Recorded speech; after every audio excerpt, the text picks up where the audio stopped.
the United States military began major combat operations in Iran. American and coalition forces are in the early stages of military operations to disarm Iraq, to free its people, and to defend the world from grave danger. The United States military has begun strikes against Al-Qaeda terrorist training camps and military installations of the Taliban regime in Afghanistan. This is not, as Saddam Hussein would have it, the United States against Iraq. It is Iraq against the world. This week, Congress is voting on whether they should declare war in Iraq. The last time the U.S. declared war was in 1942. It's been a long time. And we're entering this new state where we're going back to the Middle East. And there doesn't really seem to be a clear reason. So it made me think about why we've always been at war with the Middle East my whole life. Be it Iraq, Saudi Arabia, Yemen, Kuwait, there's always something going on. So that's what I want to analyze in this video, our history with the Middle East, mostly post-Soviet, not the 1980s, starting in 1990. Why we keep going back to the Middle East, what it's cost. So this is going to be a rather long video by our standards, but I hope you guys enjoy it, and I hope you learn something. Please like and subscribe and leave a comment down below. Let's get right into the video.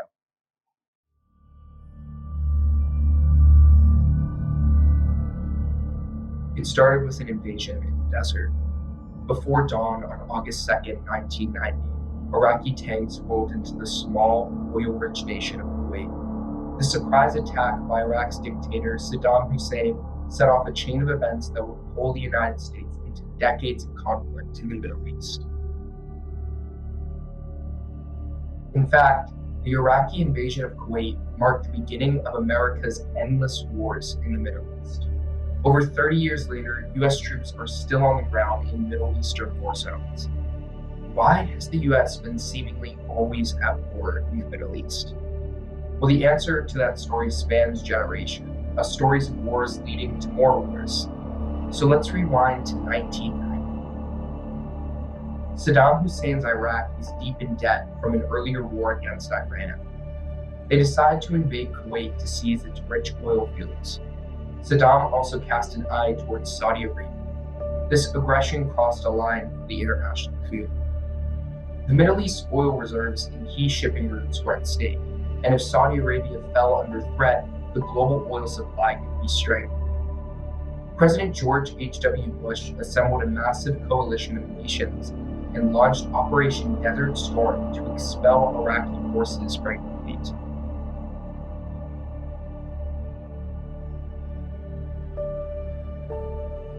The Gulf War of 1991 was short and one-sided. In just weeks, US-led forces crushed Saddam's army and liberated Kuwait. American air power devastated Iraq's military infrastructure, knocking out about 90% of Iraq's power grid and 80% of its oil refining capacity in the process. For the United States, the war felt like a decisive victory. President Bush declared that we've kicked the Vietnam syndrome once and for all, boasting that America had shed the ghosts of its last long war. But if Desert Storm was a triumph, its aftermath was much messier. The US chose not to overthrow Saddam Hussein in 1991. They stopped once Kuwait was freed. So Saddam's regime survived, and soon he turned his wrath on internal enemies.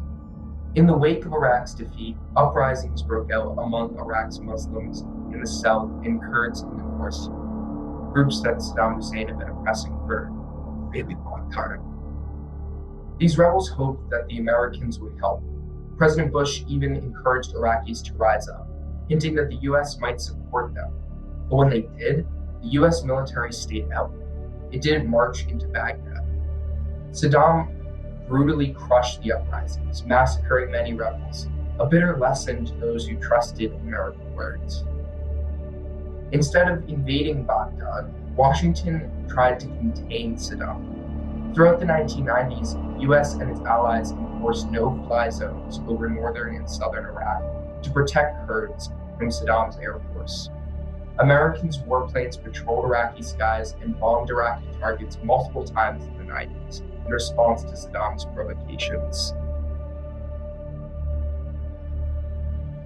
At the same time, there was this crushing economic embargo imposed on Iraq.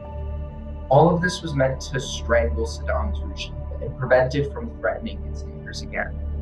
But the result was a long stiffening. Iraq remained under sanctions and occasional airstrikes, a constant low-level conflict that never fully ended.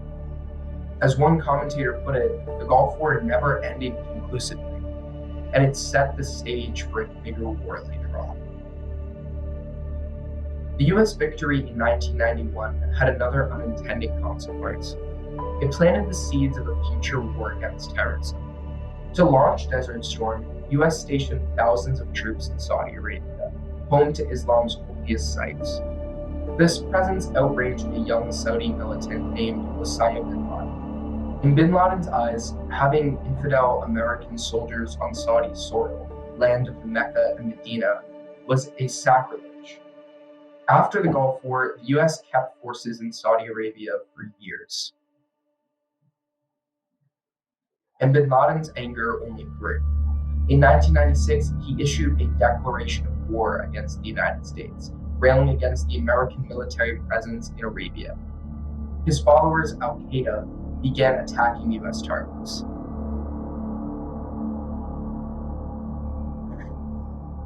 They bombed the World Trade Center in New York in 1993, bombed US embassies in Kenya and Tanzania in 1998, and attacked the USS Cole warship in 2000. America was now in the crosshairs of a shadowy new enemy. Then came September 11th, 2001. Al-Qaeda terrorists hijacked passenger airplanes and crashed them into the World Trade Center and Pentagon, killing 2,977 people in a single morning.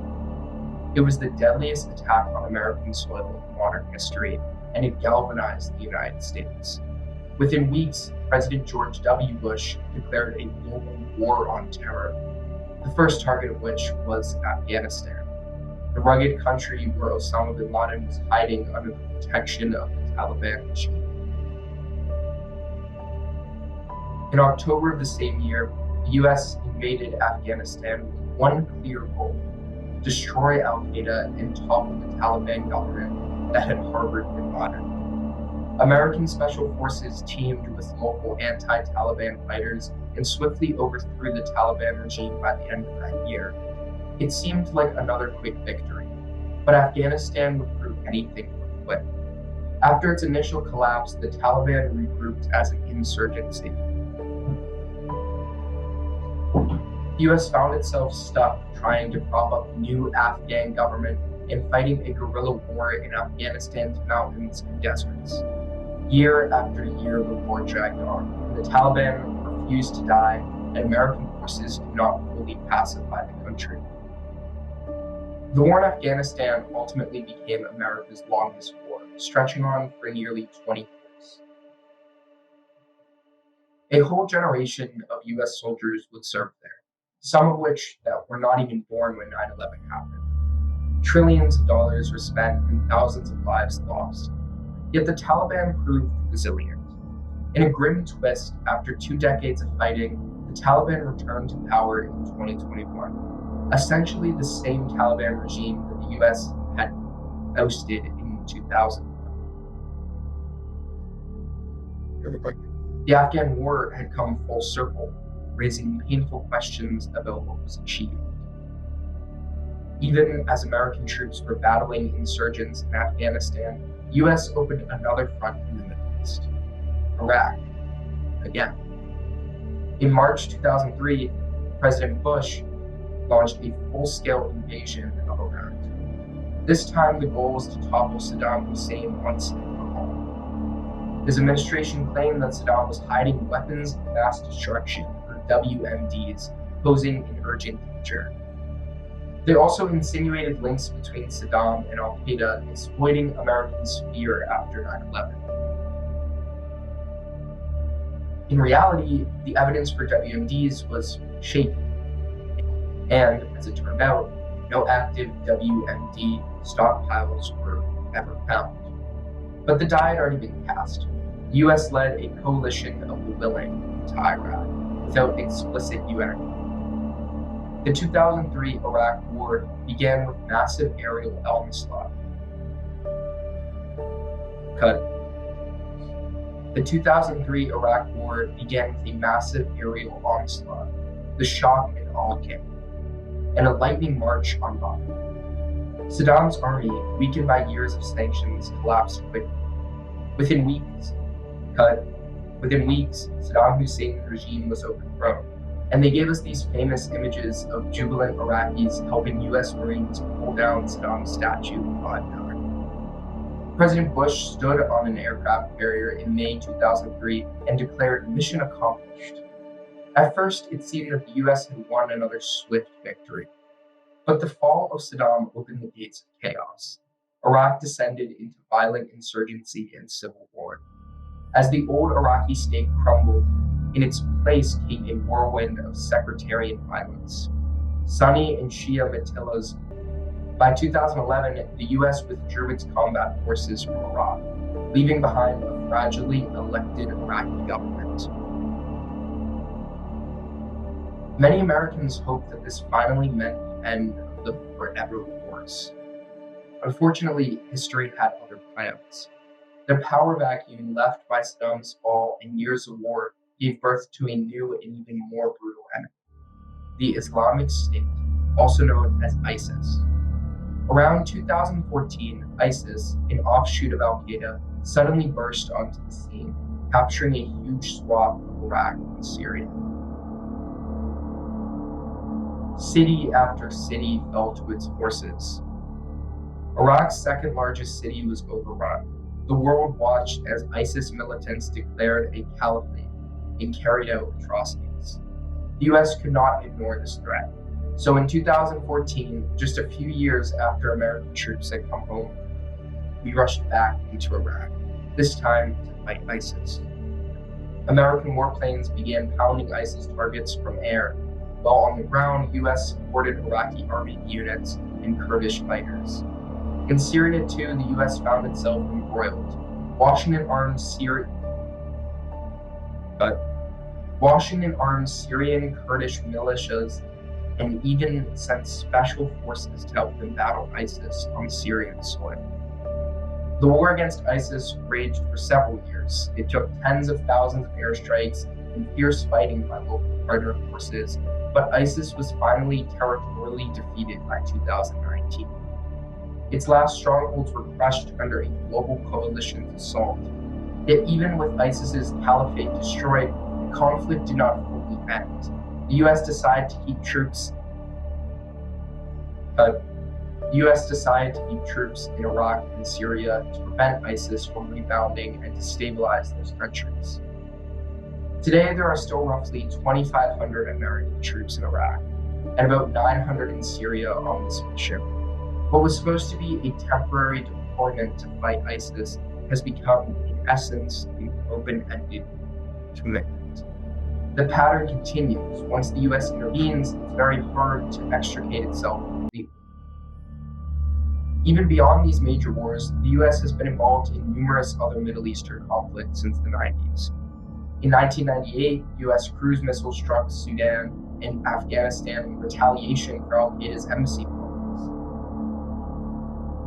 In 2011, during the Arab Spring uprisings, the US and NATO intervened in Libya's civil war, helping rebels overthrow dictator Muammar Gaddafi. That intervention led to chaos in Libya, which descended into anarchy and fighting after Gaddafi's fall. In Syria, when a civil war erupted against Bashar al-Assad's regime in 2011, the US first hesitated, then covertly began arming certain Syrian rebel groups. Eventually, the Syrian civil war and fight against ISIS merged.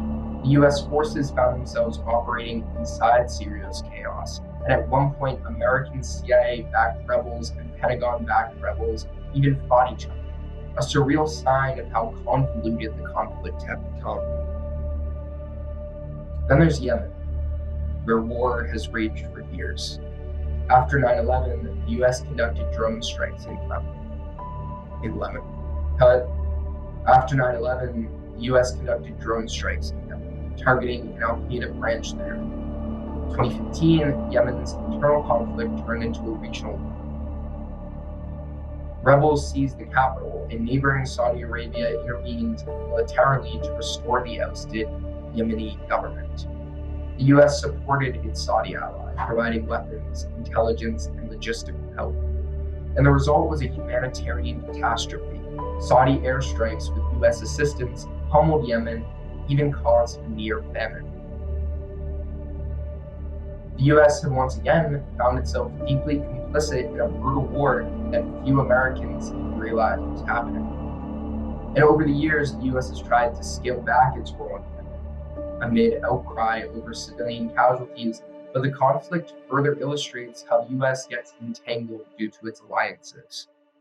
Looming in the background of many of these conflicts is the rivalry between the United States and Iran. Since Iran's 1979 revolution, the US and Iran have been at odds. In recent decades, they have built up a network of allied militias across the Middle East, in Lebanon, Syria, Iraq, Yemen, aiming to expand its influence and challenge US-aligned governments. Those militias have attacked US troops on many occasions in Iraq and Syria. The US, for its part, has applied crushing sanctions on Iran and accused it of seeking nuclear weapons. In 2020, US-Iran tensions nearly exploded into open war when President Trump ordered a drone strike in Baghdad that killed Qasem Soleimani, Iran's top general and spy master. They retaliated with missile strikes on bases housing US forces. And although all out war was avoided, it was a stark reminder that the US military remains deeply enmeshed in Middle Eastern power struggles, even when a formal war had not been declared.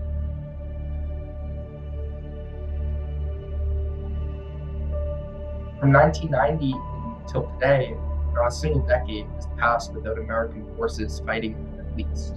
One war has followed another, in grim sequence. Why is this? Well, let's step back and look at the big picture. There are a few key reasons together that explain why the US is seemingly always at war in the Middle East. First, oil and strategic interests. The Middle East holds a huge share of the world's oil reserves.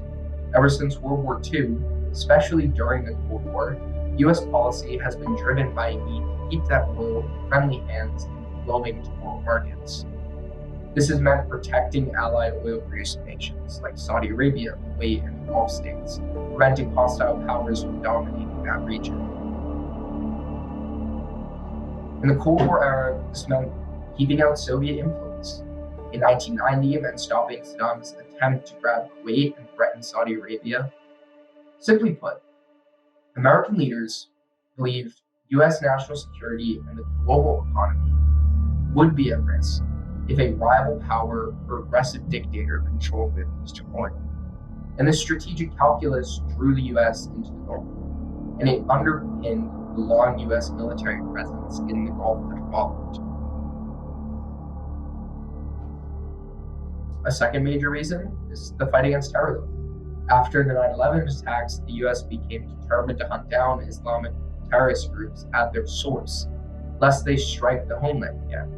This led to the invasions of Afghanistan and Iraq, the latter justified in part by a mistaken linkage to terrorism. Led to a global campaign against Al-Qaeda and later ISIS. The war on terror has taken the US military from the mountains of Afghanistan to the deserts of Iraq and Syria to Yemen's hinterlands and beyond. Even as the intensity of this war has waxed in need, it created a persistent rationale for the US military engagement in the Middle East to eliminate terror threats before they ever reach them. Another reason, the US is tightly linked to a network of allies in the Middle East, especially Israel, Saudi Arabia, and other Gulf states, and its NATO ally, Turkey. These partnerships often pull America toward conflict, which is sort of what we're seeing now with Iran. When the US intervened against Saddam in 1991, a large part of it was to defend Saudi Arabia and other Gulf allies. The US supports Israel's security and has intervened covertly or overtly to counter groups that threaten Israel or other partners. Washington has also sold billions of dollars in weapons to its Middle Eastern friends and maintains military bases across the region. With these deep ties comes an implicit promise. The US will use force if necessary to protect its friends and preserve regional stability.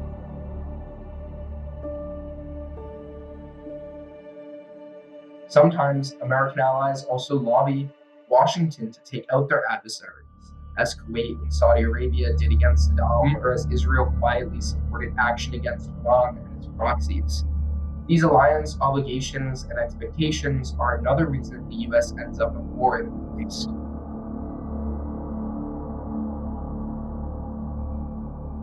But more than any of these is just the cycle of conflict. Intervention breeds new problems that then require further intervention. And this is the forever war cycle. We saw it clearly in Iraq. The 91 Gulf War led to a long contaminant that set the stage for the 2003 Iraq War. The 2003 Iraq War shattered Iraq and gave rise to Al-Qaeda, which evolved into ISIS, leading to the return of troops in 2014.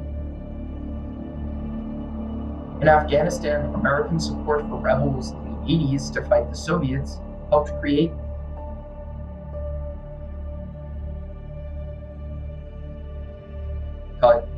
In Afghanistan, America's support for rebels in the 80s to fight the Soviets helped create a breeding ground for the Taliban, who the US had to fight after 9/11. It's a domino effect. There's unintended consequences of one war that sow the seeds for the next one. The US intervenes,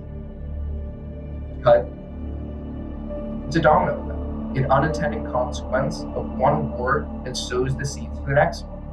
US interventions often create power vacuums or fuel resentments that later explode.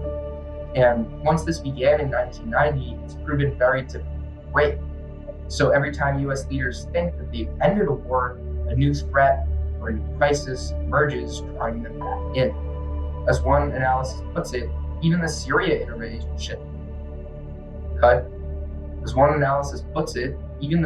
intervention to fight ISIS set the stage for decades of more US intervention down the road. That's something that we're going to have to wait and see. This constant state of war has come at a tremendous cost.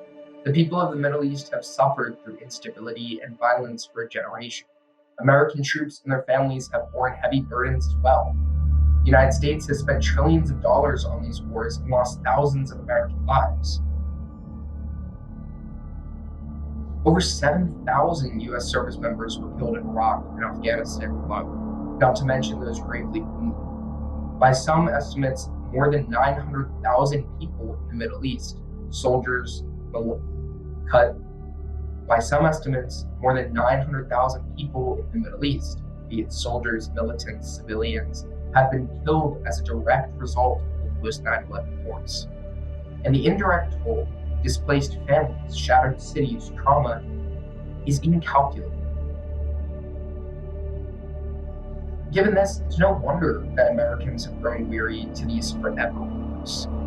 In recent years, there's been signs of the US trying to wind down its Middle East wars. The most dramatic was the withdrawal from Afghanistan in 2021, finally closing this 20-year chapter. The US combat mission in Iraq has also formed. American forces there now act mainly as trainers and advisors. Political leaders of both parties have spoken about focusing on competition with great powers like China and letting regional partners take more responsibility for their own security. Opinion polls show that Americans' public appetite for large Middle East interventions is at an all-time low. After 3 decades, there's a bipartisan desire to bring troops home for good. And yet, the Middle East's strategic importance and volatility haven't gone away. As we speak, around 46,000 US troops are still deployed across the border in the Middle East region.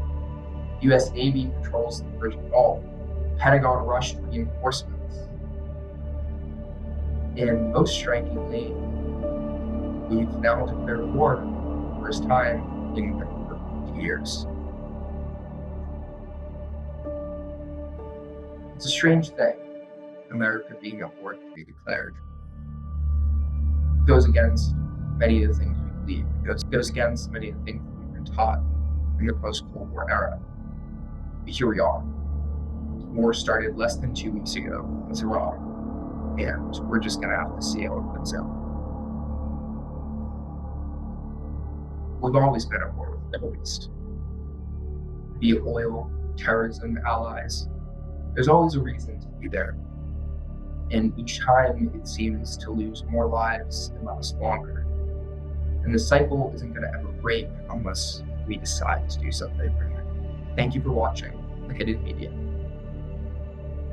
Big bet.